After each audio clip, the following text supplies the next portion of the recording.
So hello everybody. आज हम बात करेंगे सन 2002 में आई एक मूवी द टाइम मशीन के बारे में। इस मूवी को डायरेक्ट किया था सिमोन वेल्स ने और इस मूवी के मेन लीड में है ग्रेस पीस। IMDb ने इसको रेटिंग दी है 5.5 out of 10 and Rotten tomatoes ने 28%। तो चलिए चलते हैं वीडियो की तरफ।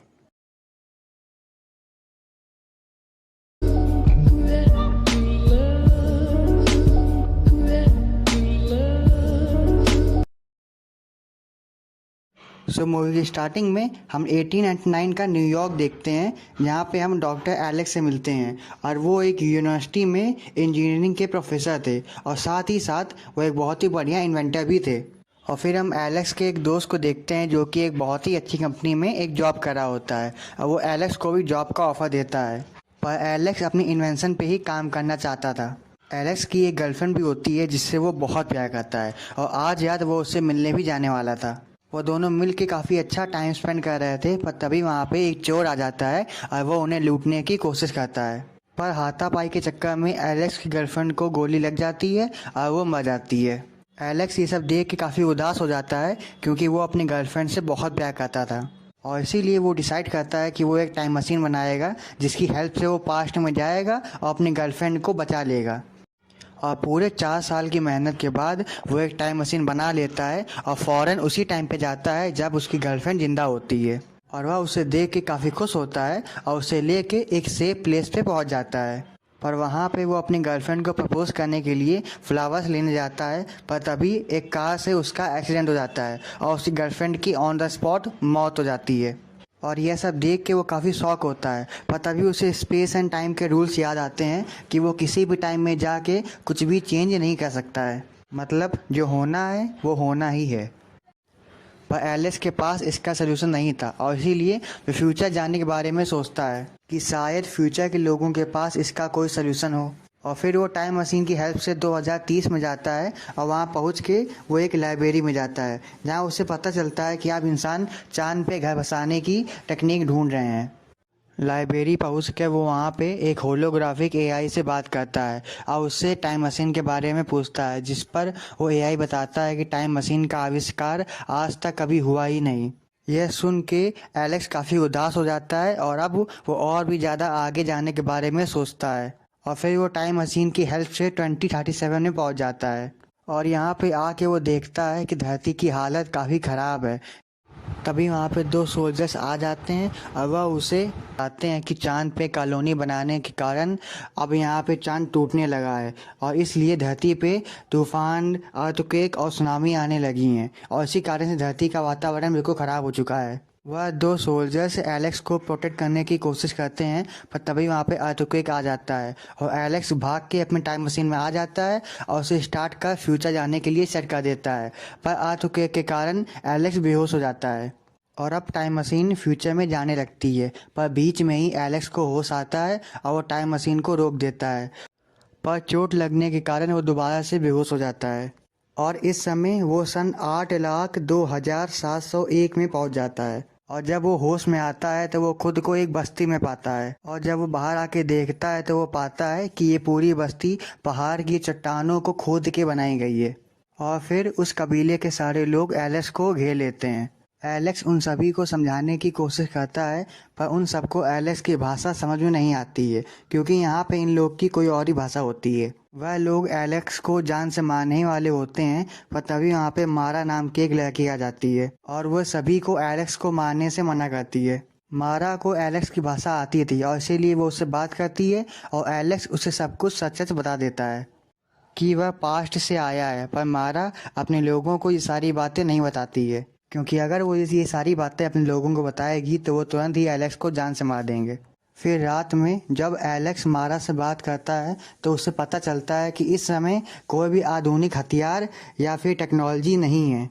ये सारे लोग पुराने ज़माने के आदिवासियों की तरह अपनी लाइफ स्पेंड करते हैं। इस समय धरती पे हरियाली और पेड़ पौधे होते हैं जैसे कि स्टोन एज टाइम पे होते थे। और जब एलेक्स आसमान की तरफ देखता है तो उसे चांद टूटा हुआ दिखाई देता है। वहीं पे एलेक्स की दोस्ती मारा के छोटे भाई से हो जाती है और फिर उसी रात एलेक्स को एक बहुत ही डरावना सपना आता है और वो अचानक से जाग जाता है। एलेक्स के जागने पे मारा उसे बताती है कि यह सपना इस कबीले के सभी लोगों को आता है अगले दिन मारा एलिस को एक जगह पे ले जाती है जहाँ पे बहुत सारी पुरानी बिल्डिंग्स का मलबा होता है और ये सारी किसी ज़माने में न्यूयॉर्क की बहुत ही बड़ी और शानदार बिल्डिंग हुआ करती थी। और फिर मारा एलेक्स से पूछती है कि तुम यहाँ पे क्यों आए हो, जिस पर एलेक्स कहता है कि मैंने अपने एक बहुत ही करीबी दोस्त को खोया है, बस उसी को वापस पाने का तरीका ढूंढने आया हूँ। फिर मारा एलेक्स को उस जगह पे ले जाती है जहाँ पे उसकी टाइम मशीन होती है।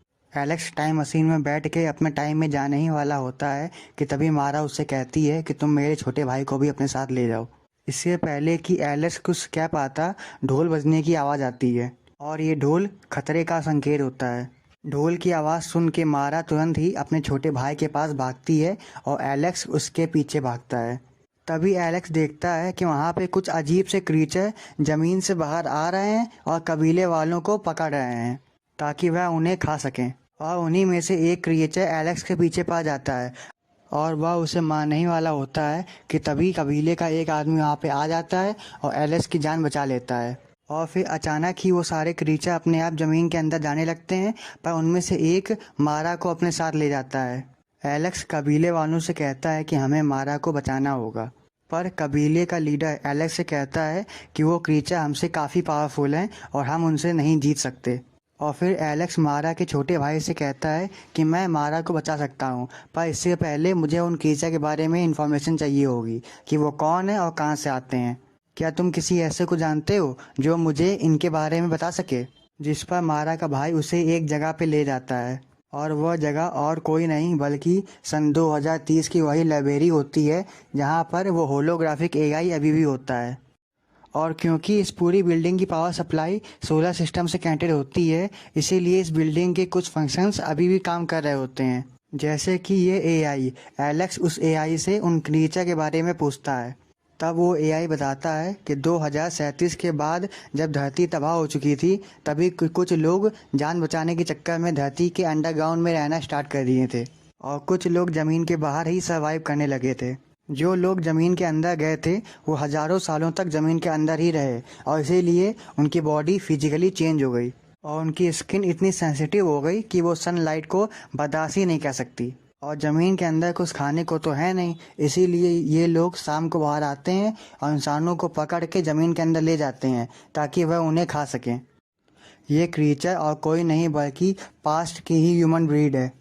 और फिर एलेक्स जंगल में उसी जगह पहुंच जाता है जो जगह उसने अपने सपने में देखी होती है। वहाँ पर एक गुफा होती है और वो उस गुफा के अंदर अकेला ही जाता है। एलेक्स अंदर जाके देखता है कि वहाँ पे काफ़ी सारी सुरंगें हैं और ये क्रीचर इन्हीं सुरंगों की वजह से ज़मीन में अंदर बाहर होते हैं।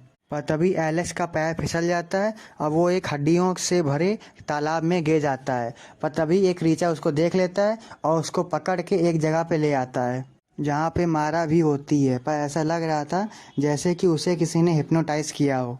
और जब वो सामने देखता है तो वहाँ पे उसे एक क्रीचर दिखाई देता है जो कि कुछ कुछ इंसानों की तरह दिखाई दे रहा था और वह इन सभी क्रीचर्स का लीडर होता है।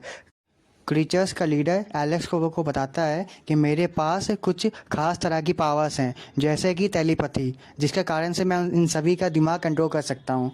और फिर वो एलेक्स के भी दिमाग को रीड करता है और उसे बताता है कि तुम अपने पास्ट को चेंज नहीं कर सकते हो, क्योंकि तुमने टाइम मशीन तब बनाई थी जब तुम्हारी गर्लफ्रेंड मारी गई थी और तुमने उसी को बचाने के लिए ही टाइम मशीन बनाई थी। अगर वो मरती ना तो तुम टाइम मशीन कभी बनाते ही ना। और यही तुम्हारे सवाल का जवाब है जो तुम अब तक ढूंढ रहे थे। और अब तुम्हें अपने टाइम में जाना चाहिए। लीडर के पास एलेक्स की टाइम मशीन भी होती है और वह उसे उसकी टाइम मशीन दे देता है। एलेक्स अपने टाइम मशीन में बैठता है और उसे फ्यूचर जाने के लिए सेट कर देता है और तभी वो लीडर एलेक्स के पास आता है और उसे उसकी घड़ी देता है। पर एलेक्स उस लीडर को भी टाइम मशीन के अंदर खींच लेता है और टाइम मशीन स्टार्ट कर देता है। टाइम मशीन के अंदर ही उन दोनों के बीच में फाइट स्टार्ट हो जाती है और जहाँ पे उस क्रीचर का लीडर एलेक्स को मारने ही वाला होता है कि तभी एलेक्स उसे धक्का दे देता है और टाइम मशीन के नीचे गिरा देता है। और देखते ही देखते उस लीडर की बॉडी कंकाल बन जाती है और अपने आप ही ख़त्म हो जाती है। और फिर एलेक्स टाइम मशीन को रोकता है। तब वो देखता है कि इस समय वह सन 3,54,27,807 में आ गया होता है और अब यहाँ धरती एकदम बेकार हो चुकी होती है और चारों तरफ उसे बस वही क्रीचर दिखाई देते हैं। इसका मतलब उन सारे क्रीचर्स ने मिल के सारे इंसानों को जान से मार दिया है। फिर एलेक्स सोचता है कि मैं अपना पास्ट चेंज नहीं कर सकता, पर शायद मैं अपना फ्यूचर चेंज कर सकता हूँ, और इसीलिए वो टाइम मशीन का यूज़ करके उसी टाइम में जाता है जब उसने उन क्रीचर्स के लीडर को लेके फ्यूचर में चला गया था। और उस समय पहुंच के वो सबसे पहले मारा को बचाता है और फिर वो अपने टाइम मशीन को स्टार्ट कर देता है, पर वो उसके व्हील पे अपनी घड़ी को फंसा देता है, जिससे टाइम मशीन ओवरलोड होना चालू हो जाती है।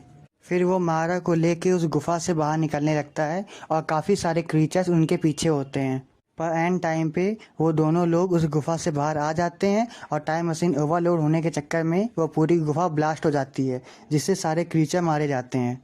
पर इसके चक्कर में एलेक्स को अपनी टाइम मशीन की कुर्बानी देनी पड़ती है।